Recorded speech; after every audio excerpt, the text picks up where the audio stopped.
Good afternoon, everyone. My name is Karen Evans, and we appreciate you joining us this afternoon to learn about the 2023 Summer Youth Internship Program opportunity through Future Ready Iowa.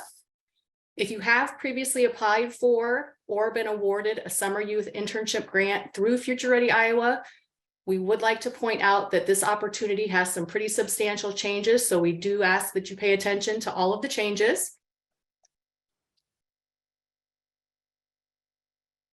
We would ask that you put any questions in the chat. At the end of this webinar, we will answer any questions live that we are able to.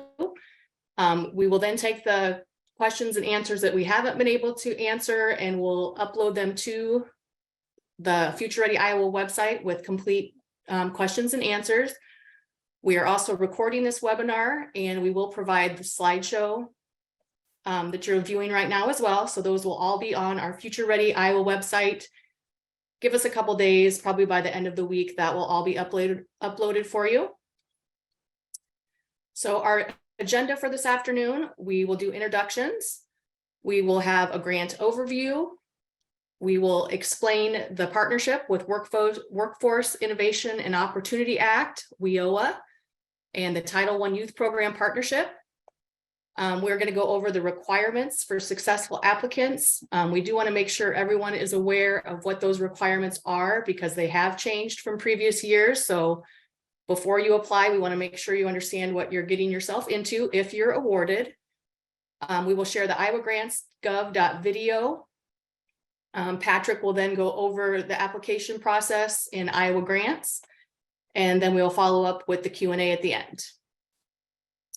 So again, I'm Karen Evans. I am the grant manager. I will be assisting with questions during the application process and managing the subrecipients post-award.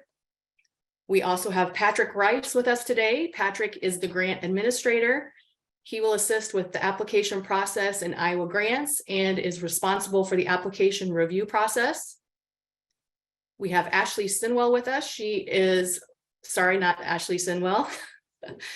Workforce Program Coordinator with the Title I Youth Program. She serves as the liaison between Summer Youth Internship and Title I Youth Program.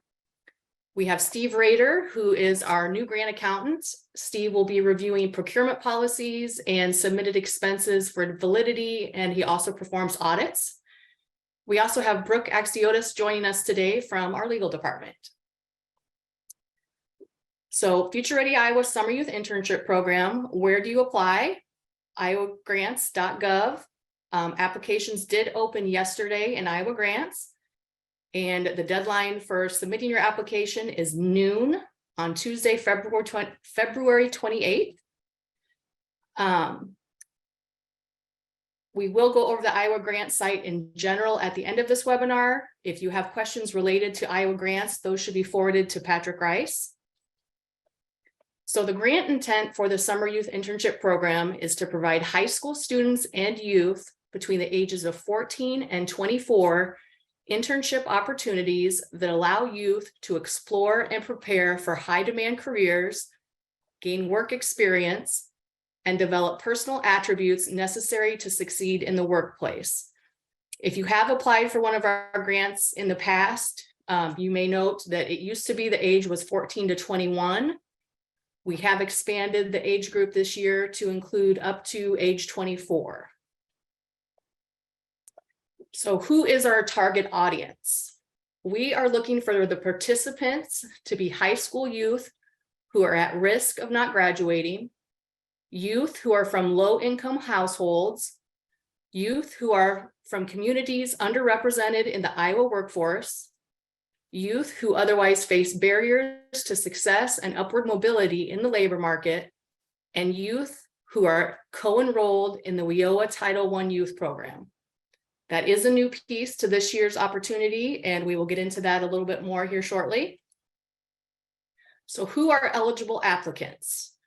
Eligible applicants include nonprofits, educational institutions, employers, community organizations, and other entities that are in good standing with the state of Iowa.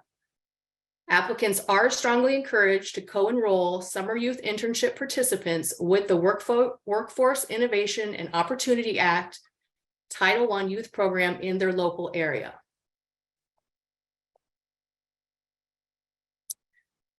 So part of the application process, this is also new, is a conflict of interest. We want to make sure that there is not a conflict of interest, or if there is, it's disclosed.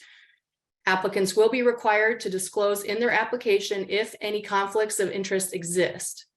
A conflict of interest includes payments for goods, services, rent, or work to another company owned by the applicant, or any company the applicant has an interest in, a family member of an applicant, or a friend of an applicant.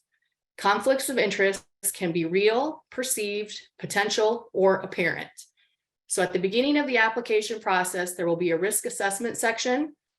Applicants are strongly encouraged to have legal representation and an accountant or a bookkeeper to help manage any potential award and review agreements, procurement policy, etc.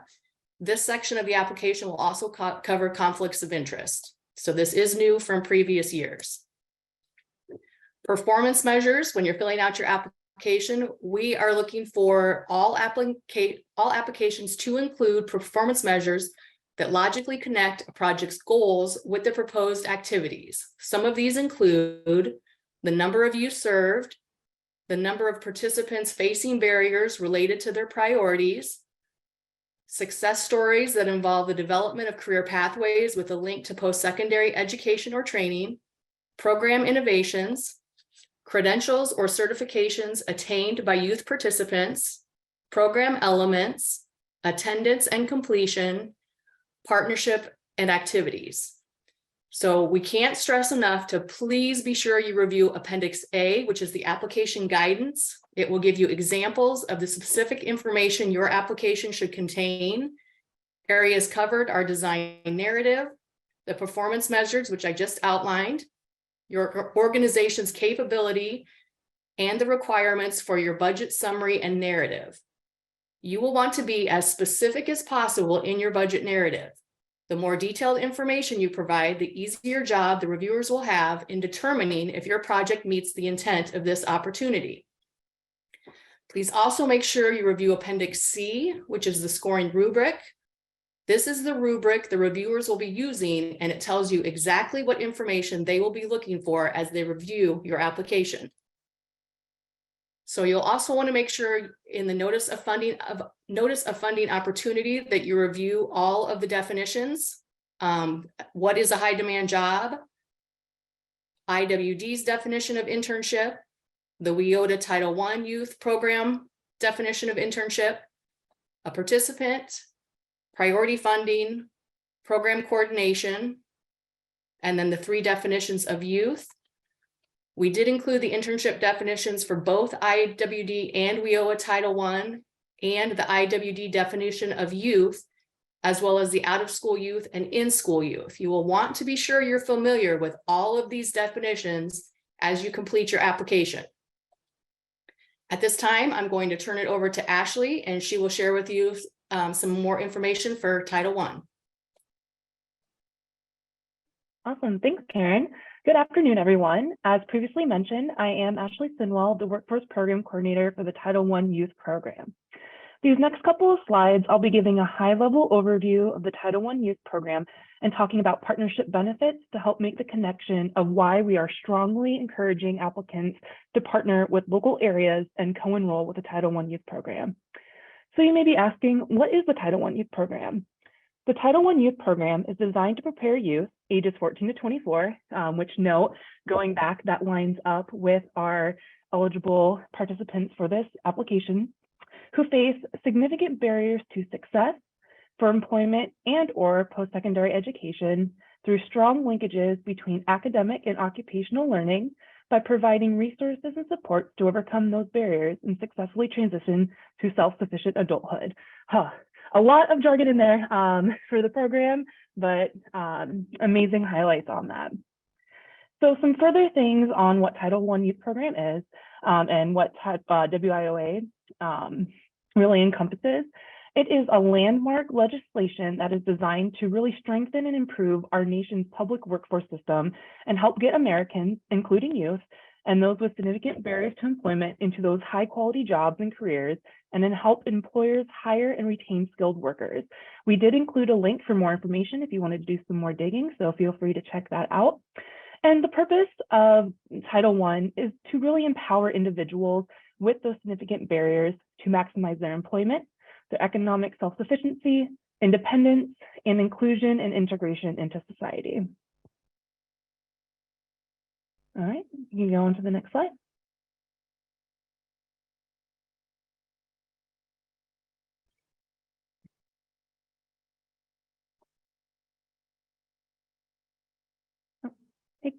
Oh, thank you.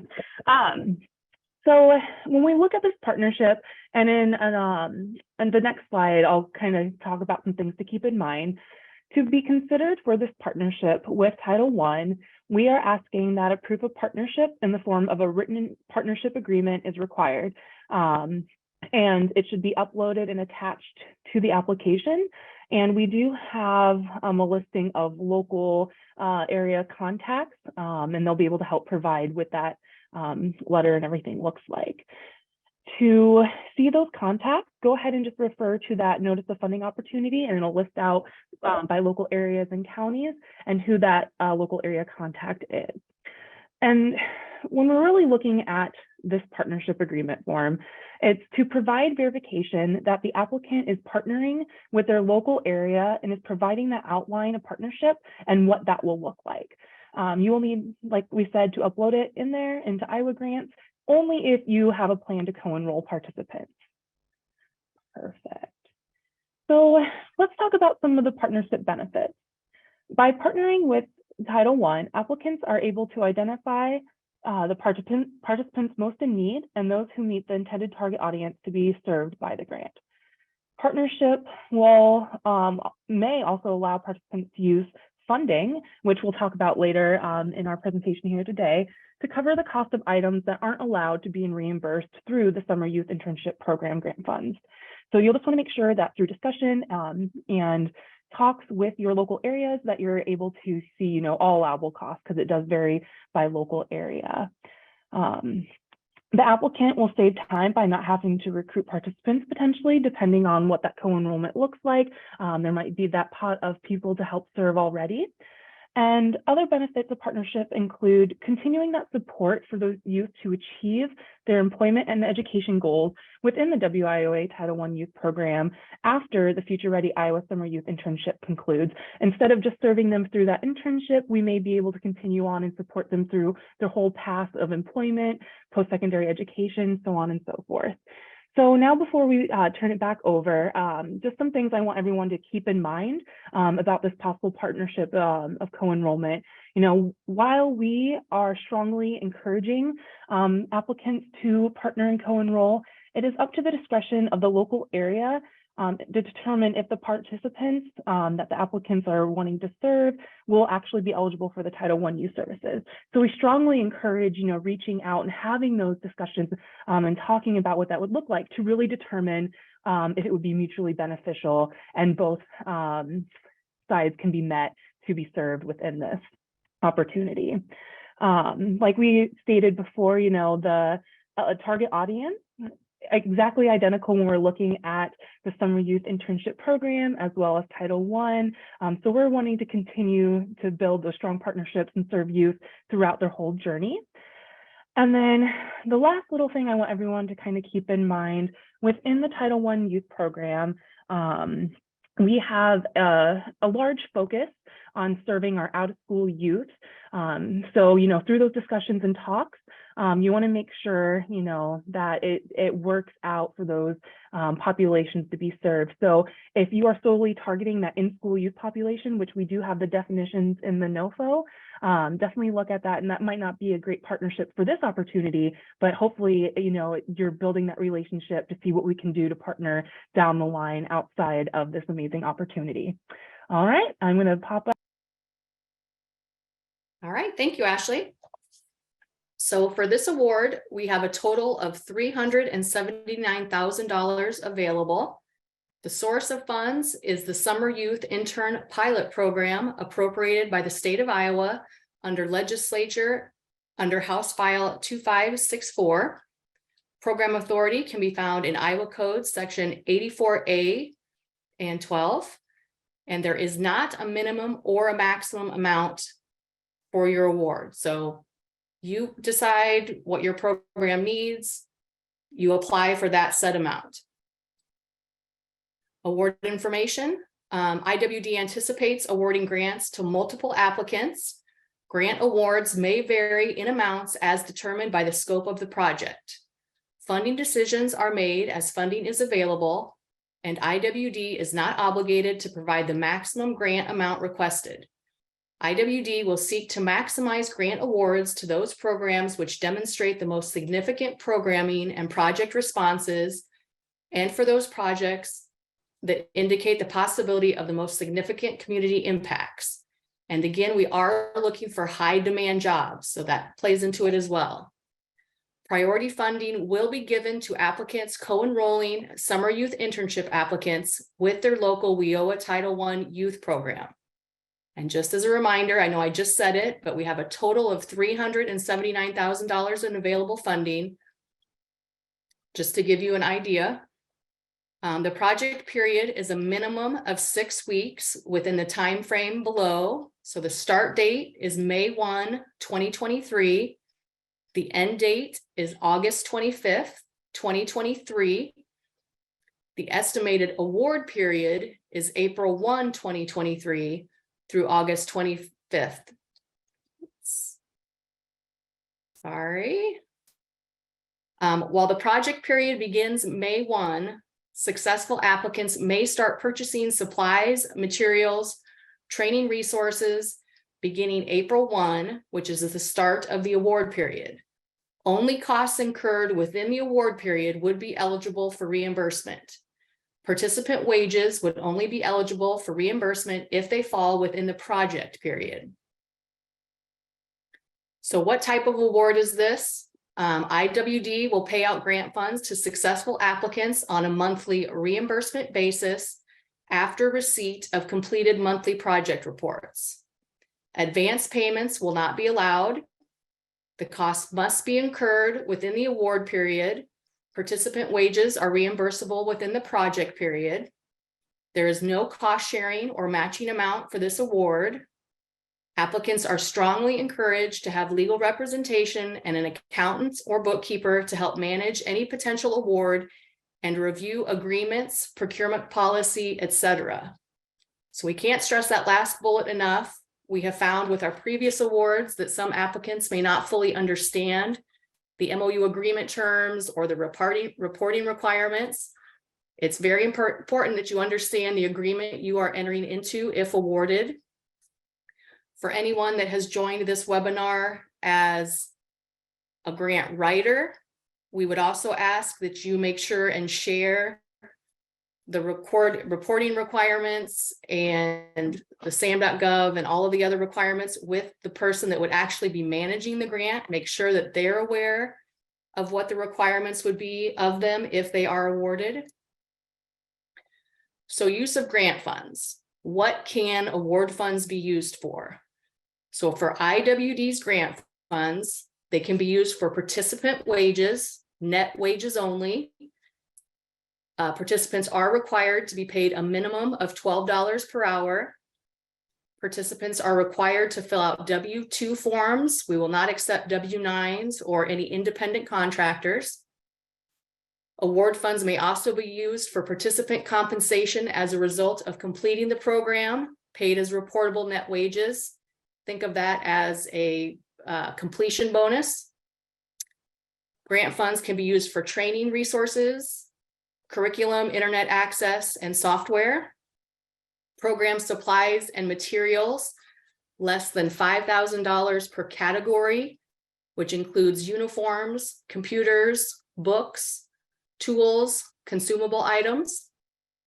Grant funds can be used for program transportation, which is defined as participants being transported from location A to location B to participate in the program. Grant funds can be used for program coordination, net wages only, Program coordination is defined as staff overseeing the day-to-day administration of the project, whose primary job responsibilities involve direct participant contact hours. And grant funds may also be used for administrative costs, limited to 10% net wages only. So to clarify the program transportation, if it's direct program transportation, it will be allowed. However, we will not provide transportation stipends to participants.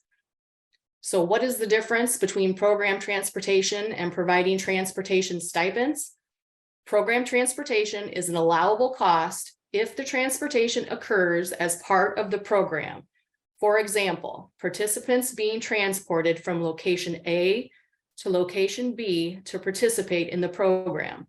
Individual transportation costs paid to participants, as in the form of stipends, gift cards, etc., are not an allowable cost. We do ask when you're completing your budget narrative to be as descriptive as possible. The more detailed information you provide, the better understanding the reviewers will have of what your expenses are and whether they are eligible uses of grant funds. So what is excluded from being eligible with grant funds? Award funds may not be used for participant stipends, reimbursement of food or drink, award or graduation ceremonies, marketing or promotional materials, vehicle purchase, fringe benefits, capital expenditure, or gift certificates or vouchers. So wraparound support, childcare, gas cards, other stipends is not an allowable expense with Iowa Workforce Development grant funds. Ashley is now going to share with us what WIOA Title I funds can generally pay for. This is where you can see the benefit of the partnership and the co-enrollment of participants with Title I. Hello again, thanks Karen. So when looking at the Title I Youth Program, on the screen, you'll see there's a list of services that must be made available to youth. And each local area within our state of Iowa works to provide these services to youth participants. If it makes sense for that youth participant and their path towards, education, employment, or training goals towards that path of self-sufficiency. I'm not going to read them all out, but these all have a bunch of different activities that are allowable for the Title I Youth Program to pay for while enrolled in the Title I Youth Program. All right, you can go on to the next slide.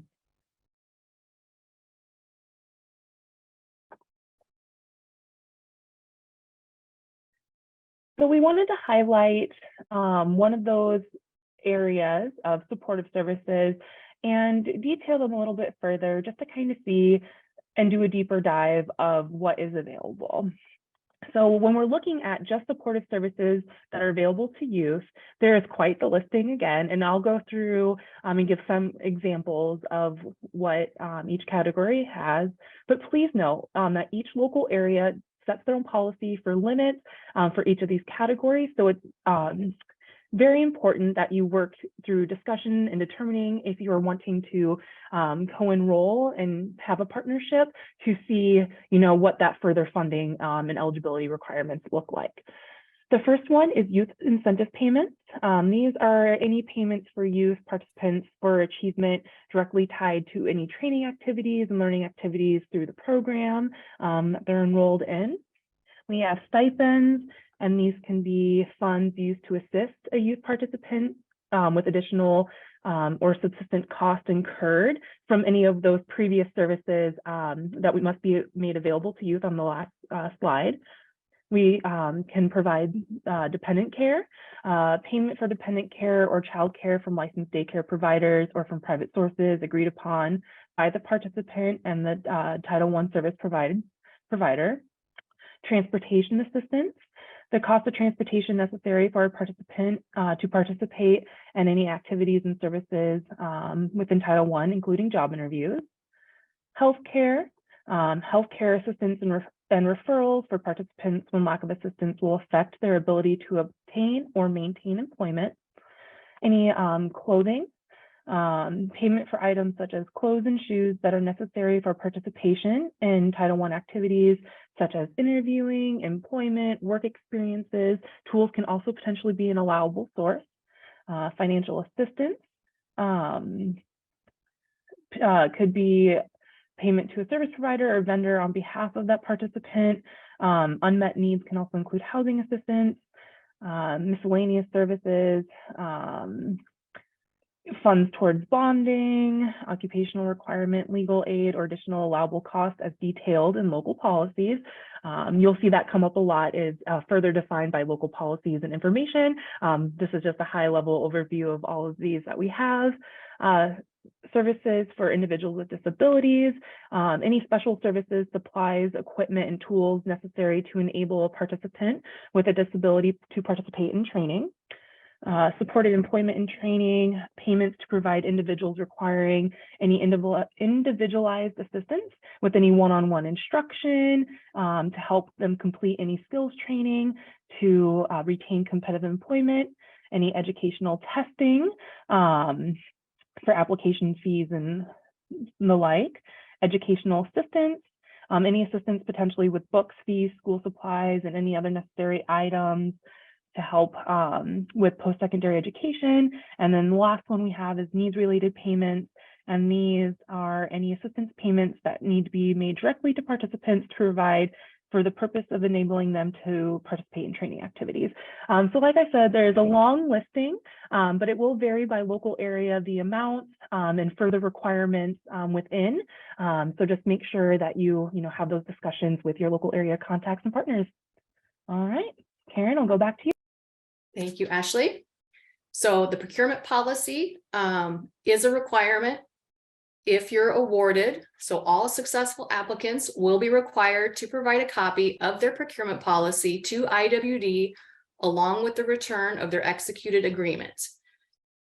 We do have a procurement policy template that we can provide upon request. However, it is the successful applicant's responsibility to consult with qualified and knowledgeable legal counsel to determine any specific rules or requirements that apply to their individual circumstance. So what does a procurement policy do? The purpose of a procurement policy is to ensure that best value, the most advantageous balance of price, quality, and performance is obtained when purchasing business-related products and services, and to minimize fraud, waste, and abuse in purchasing. So we want to make sure that awardees are being good stewards with the state's funds. The procurement policy kind of gives us another tool to do that.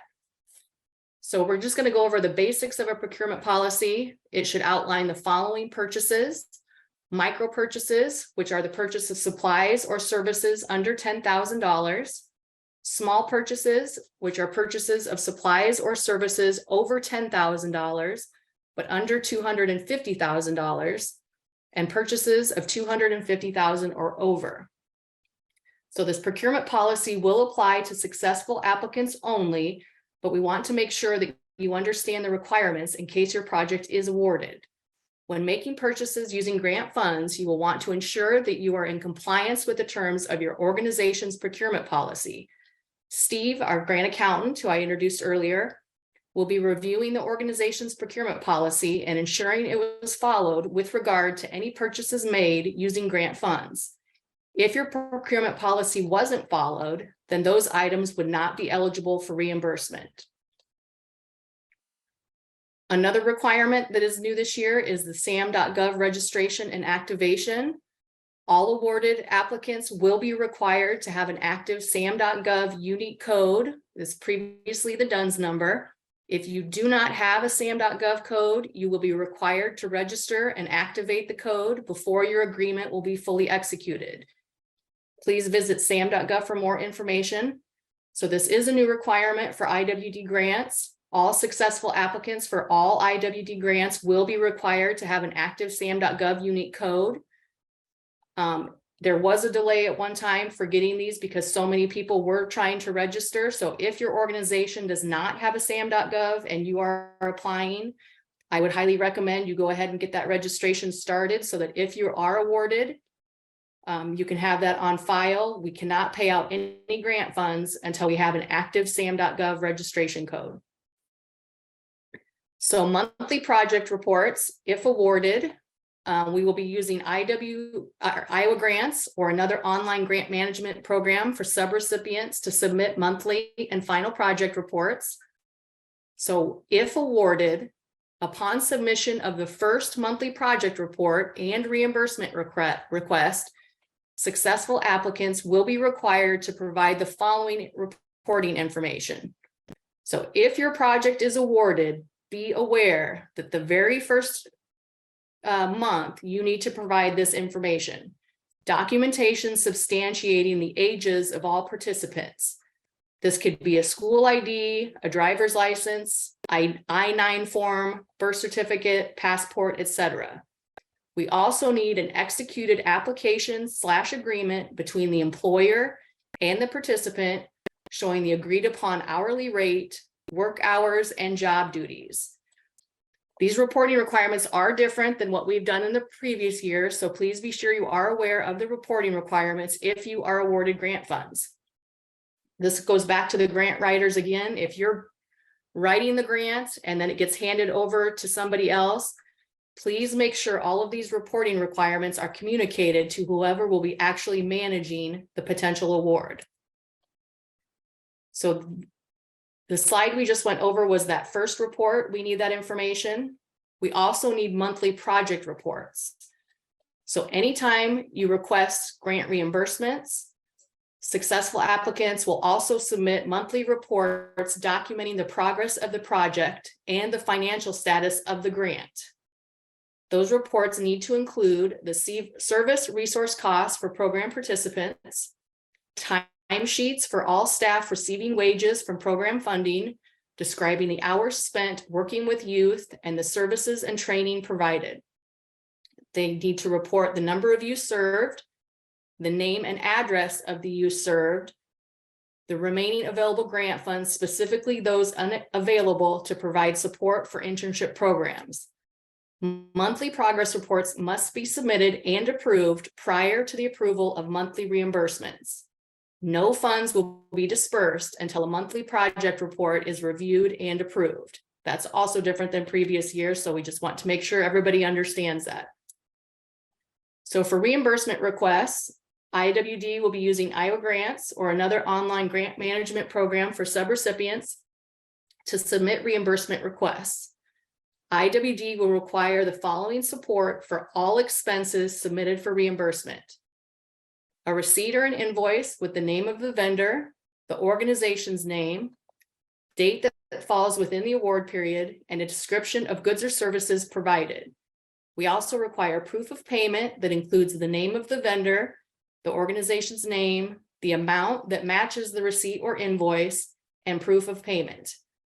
Acceptable proof of payment includes the front and back of a canceled check, credit card statement, or a bank statement. Screenshots from the financial or accounting system are not considered adequate proof of payment. Again, these next slides are included just so that you're fully aware of the reporting guidelines we will be following for successful applicants. If you are awarded grant funds, you will need to follow all these reporting guidelines.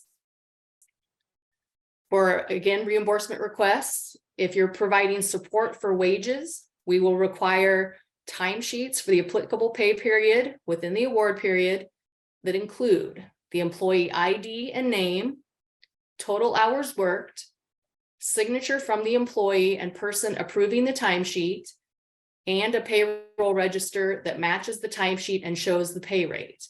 In addition to that documentation, we also need proof of payment for the wages. So again, that's your canceled checks, that's your bank records. We need to show that those wages were actually paid. So after the program's complete, we do require a final project report that's due within 30 days of project completion, and it must include the amount of state funds received and the date the state funds were received, the number of employer partners, educational partners, and nonprofit partners. It should describe the partnership activities, Describe the activities paid for with grant funds, including support to participants. It should include the number of youth served by the program, including those at risk of not graduating or facing multiple barriers. It should include the number of youth completing the program, the attendance rate of completing participants, the number and hourly rate of youth employed due to participation in the program, name of credentials, program attained, number of participants earning a credential, and the total number of credentials earned. It should identify program elements, describe program innovations, share a success story, share lessons learned, and provide program suggestions. So back to our first slide, where do you apply? You apply at iowagrants.gov. Applications opened yesterday, and applications are due February 28th at noon. So now we're going to switch to a quick video that walks you through the new Iowa Grants registration process.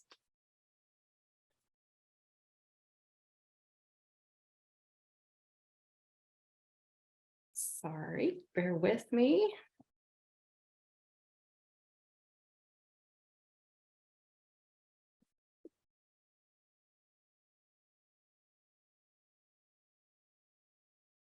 Oh, Patrick, do you have it readily? Sorry.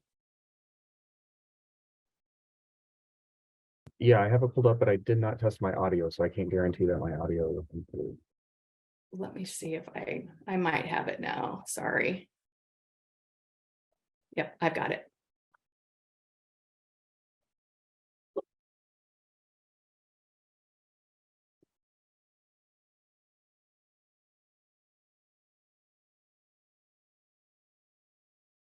Welcome. This is a short tutorial on how to access Iowa Grants.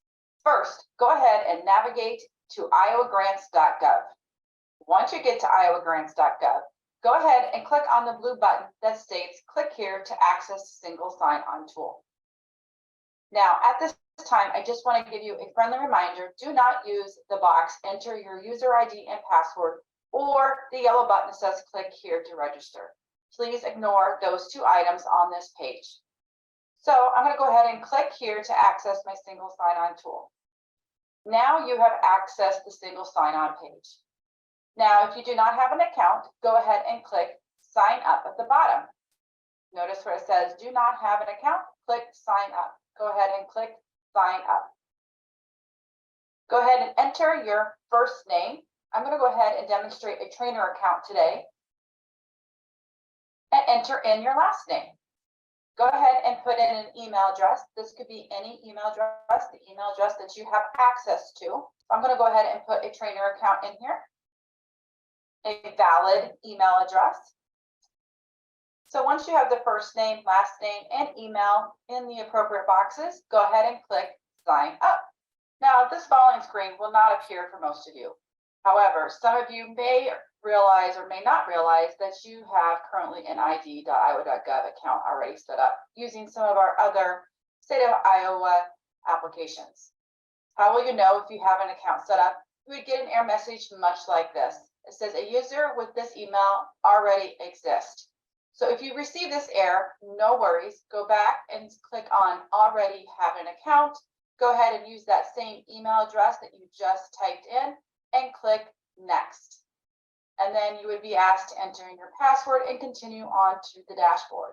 If for some reason you might have forgotten your password or maybe unable to log in, you can go ahead and click forgot password in the password page, or you can go back to sign in. And if you need to unlock your account, you could go ahead and do so. Now we're going to go continue on for those that do not have an email address in the id.iowa.gov and continue on with that process. Now you are asked to set up security methods. There is no wrong way to set this up, but I'm going to go ahead and show you the recommended way. Go ahead and select the option password. Go ahead and click set up underneath password. Now you'll notice there are some password requirements. Go ahead and make sure you review those password requirements and go ahead and enter a password and then re-enter a password. Once you've entered a password and re-enter password, go ahead and click next. Now you are doing the next step, which is to verify your email. This is where you're going to navigate to your current email box, look for an email from id.gov, and you will go ahead and find a verification code. I'm going to go ahead and do that. So I'm currently in my current email system, which is Gmail, but this would work for any email system. You would get an email from admin@iid.iowa.gov. Once you open that email, you will see a one-time code. You can quickly just copy that code or memorize it and go ahead and go back to the screen that you currently were on and enter in that code. I'm going to go ahead and navigate back to the id.gov and go ahead and enter that code and click verify. If for some reason you didn't get it, go ahead and click send again if you want to have it be sent to your inbox. You might want to check your spam or other folders within your inbox, but it should come in directly to your email. I'm going to go ahead and click verify. Now this page is to set up additional security methods. Now what this is just to give you one more additional security method to identify who you are. We would strongly encourage maybe to check out set up phone. If you choose to, that's the most common one. You're used to these multi-factor authentication, especially in financial institutions. So again, just add an extra set of layer of security if you choose to. You could choose phone if you want. The other one that we recommend is Okta Verify. But again, not required, but maybe strongly encouraged. Again, I'm going to go ahead and click set up later, and then I will be currently signed into Iowa Grants. Now this page will vary per user. This is an example of a brand new user to Iowa Grants. They will be asked to complete the registration portion, which is this particular page.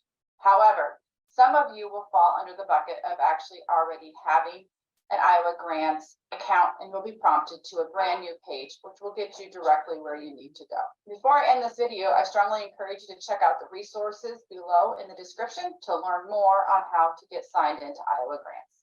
Thank you so much. Okay, I'll turn it over Patrick now to share with the Iowa Grants application process. Great, thank you, Karen. All right, I'm going to go ahead and share my screen. Hopefully you are seeing the Iowa Department of Management site right now. This is the site that we just saw, the video that Karen just played. So if you would like to go back and watch this video again, in order to apply for this grant, you do have to have an active iowa.gov account. And if you have not signed on to Iowa Grants since December 4th, I believe, of 2022, the system did get an upgrade, and so you do have to go back into the system and follow the instructions that are listed in the video. If you would like to rewatch this video, you can go to the site of just don.iowa.gov/iowa-grants.login. And then you can, like I said, watch the video, or you can also select this PDF file, which is a scripted version of the video that we just saw. Okay. Creating your Iowa Grants account does take a little bit of time, so it is not usually something that if you sign up for your account, you automatically get access. Usually there is a little bit of a delay, and depending on what day and what time of day you submit your information, that process can take up to 24 to 48 hours. If it's over the weekend, it may take a little bit longer simply because it is a manual process. So you would have to wait until Monday morning before you get the notification. But once your account is approved, you will get notified by email that you are now able to access Iowa Grants. If at any time you have issues with that process, feel free to email myself or Karen, or you can reach out to the Department of Management directly, and they will be able to get in touch with the OCIO. All right. Once you have your active Iowa Grants account, you can go ahead and log into Iowa Grants, and you should see a landing page that looks similar to this. On the left-hand side, you'll see a few different options. You can go to My Profile and update your contact information. You can look at any grants that you may have active with the state that is submitted through Iowa Grants.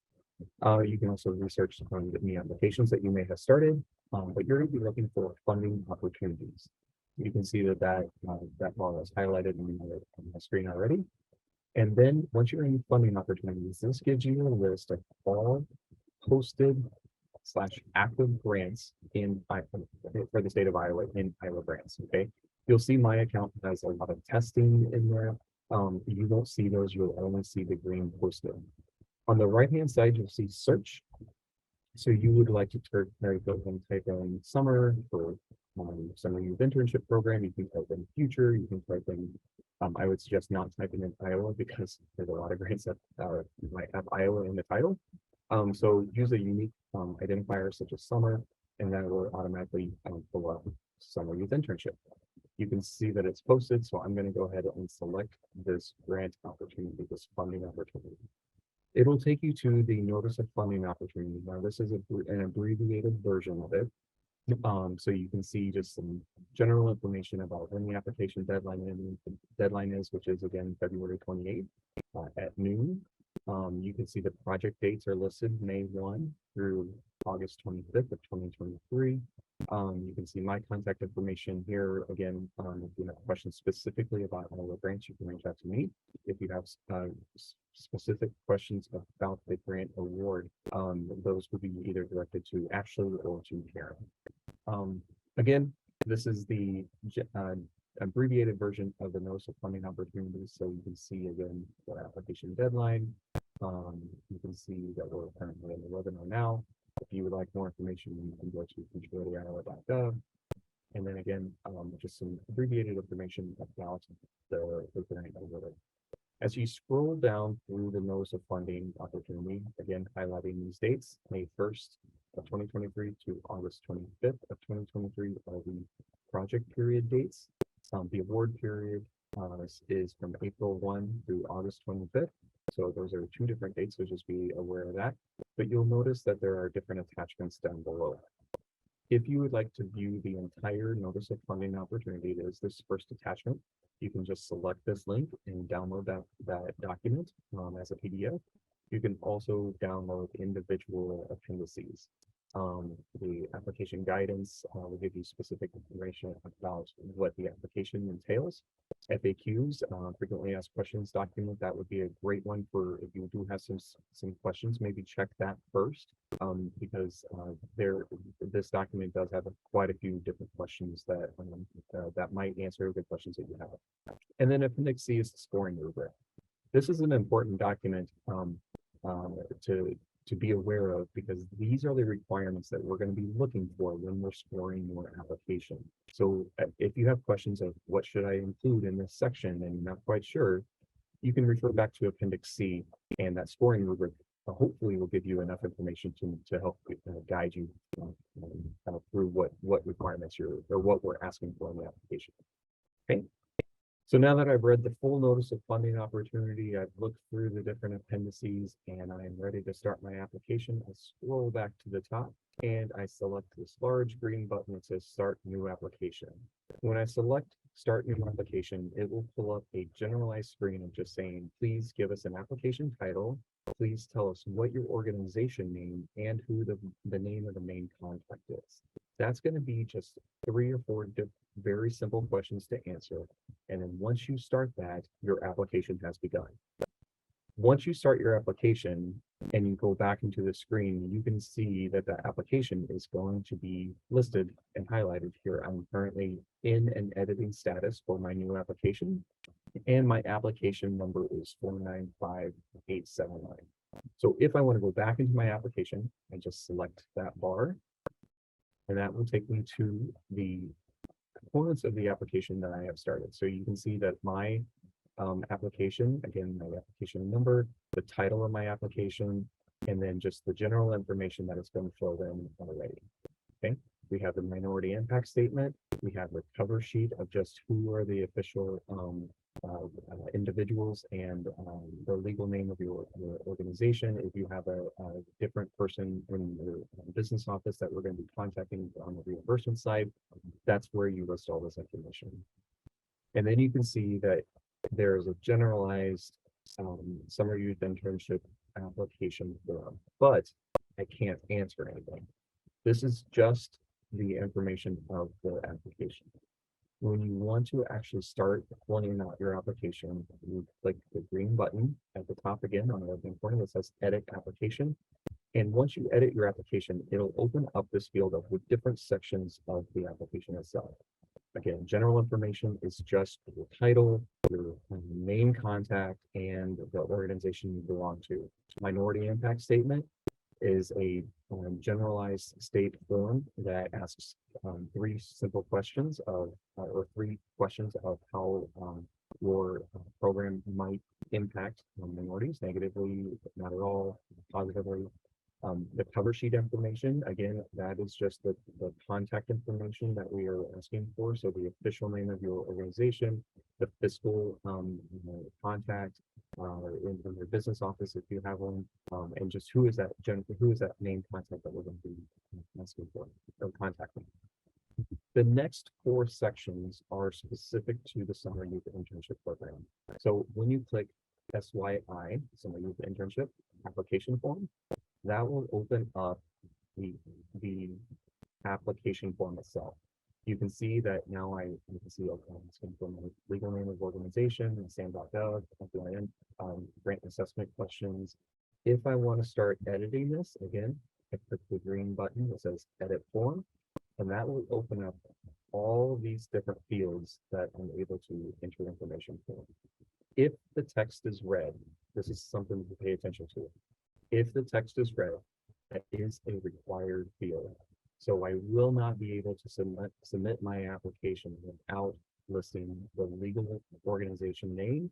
And there's a note down here that the legal organization name must match exactly to the W-9. So if you're not sure what your legal name of your organization is, look at your W-9 and please list that. You can see that the requirement also is for the federal FEIN number. And then the SAM.gov unique identifier is not highlighted red, but that is a requirement for this grant. So if you are awarded, that is going to still be a requirement for you to provide prior to any reimbursement funding. It's not a requirement necessarily for the application, but it is a good idea to go ahead and start that process. It doesn't normally take a long time, but to get a SAM.gov unique identifier, you just go to sam.gov and fill out a couple different questions, and it usually generates your unique identifier pretty quickly. Then you have to actually register your sam.gov number as well. Scrolling further, there's some prior grant assessment questions. Those are some yes, no, not sure questions, and then another text box of if you have received some grants in the last 36 months, we are asking you to please list those here, and then again, there's an example at the bottom. Conflict of interest, like Karen had mentioned already, there's 3 short questions about conflict of interest, and then you start your actual application narrative. You can see that in this section, we're asking to describe the need of the project and how it will lead to increased skilled workers to fill high demand occupations. Okay, I have my character count listed down below, so that will, as I type in information, you can see that decreases. And if I want to see what I'm typing a little bit larger than this box, you do have the option to expand this box. I've made it as large as I can on the back side of things with this program. So if you want to make that larger as you are typing, you have that option to do that as well.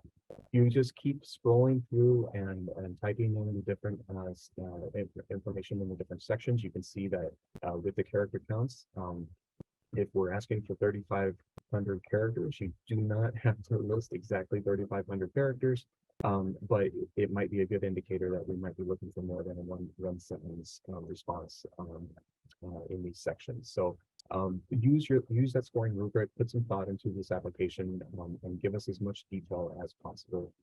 So the reviewing team knows exactly what you're trying to portray with your project. Again, all these different sections are part of the application. You'll notice that none of them are red. None of these questions are required, but again, they are scored, part of your overall score. So if you do not list something in these sections, then you can't score in these sections. It goes further through performance measures. Again, It's built exactly the same as the rest of the application. And then once I'm done, I can click and save my form. You can do that at any time. You do not have to complete the entire form in order to save it. You can save it at any time. Okay. Now, if I want to get back to that listed version that I saw earlier, I can select App List, and App List will take me back to the details of the different sections that I saw earlier. I've already filled out the Summer Youth application form. That's just what we saw. So I'm going to go into the budget narrative. Now, again, the budget narrative gives me my information. Once I'm ready to start editing it and entering information, I'll click the edit button. And then again, here's my option to expand my text box. And again, items that we're looking for as an example is listed at the bottom. You can see that this one is a 5,000 word section. Again, you do not have to list 5,000 words, but it is expanded for as much detail as possible. Again, I'm going to save my form. And now, as I said, I can go back to my app list if you prefer that list of everything, all the different sections listed on the left-hand side, or I can also do the same thing listed on these tabs. So again, I can go back into the Summer Youth Internship application form, the cover sheet, the minority income statement at any time. I'm going to continue on in my application and go to my budget spreadsheet of expenses. Now, this is another form. It's not an attached budget spreadsheet that you have to fill out. This is a form built in Iowa Grants. So I can click edit form. I can type in the anticipated number of participants, and then I can type in the number, the estimated amount that it's going to cost in each of these different sections. Now, it is very important that these numbers and these budget categories match the numbers that you listed in your budget narrative. If those two conflict, then there's going to be some question about, do you really need $10,000 in participant wage support? Because in your narrative, you stated you only needed $5,000. So there's going to be some questions if these numbers don't match. So it might be a good idea to create one of them first, and then use that as a guide as you fill out the other section of this application. Okay. If you have a question of what does program supply or material entail, you can go back to the notice of funding opportunity to get that information. Right. So again, I've typed in my information. You'll see that my total requested is listed up here. That's just a summation of everything that I've already listed. I'm going to save my form. And then it'll take me back to the different sections. One last area to highlight is the application attachments. This is your opportunity to attach letters of support. So if you are partnering with a local office, please make sure you attach those local letters of local support in this section. It does say, please combine all of your letters of support from your clients or customers to submit as one single PDF. So please combine those into one PDF and then scan them in as one document. It is a requirement that you have your W-9 on file, so please make sure that you can see that is a required field. And then if you have your organization procurement policy, this is where you can go ahead and upload them. Again, if I have these documents to upload, I will select it and it pulls up an item, just like if you were attaching an attachment to a link or something. All right, that is a quick overview of Iowa Grants, and I will turn it back over to Karen as well to just possibly look at some. Okay, we're about out of time. Just showing the appendixes again, make sure you review those. If you have questions, if it's an opportunity question, you can go ahead and email me. My email address is on your screen. Please also be sure, again, you're looking at Appendix B for frequently asked questions. If you have questions related to Iowa Grants and or the application process, you'll want to direct those to Patrick, and his email is on your screen. We also would ask that you use the Future Ready Iowa website for information. We will be uploading again the slideshow, this recording, and the Q&A completed to the website. I have 1 minute, so I do want to, it looks like several people asked about what does this co-enrollment look like? How hard is the process? So all of the contacts by area are listed in the notice of funding opportunity. You should be reaching out to the representative in your area and work with them for the partnership. You'll talk to them about what you're going to provide, what they potentially could provide. They have the agreement, the contract available. You will complete it together. You will both be required to sign it. And then you will take that agreement and you will upload it with your application. So that's how you partner with WIOA Title I. You're going to reach out to their office for your area, and you're going to open up that communication and start that conversation about what that partnership looks like.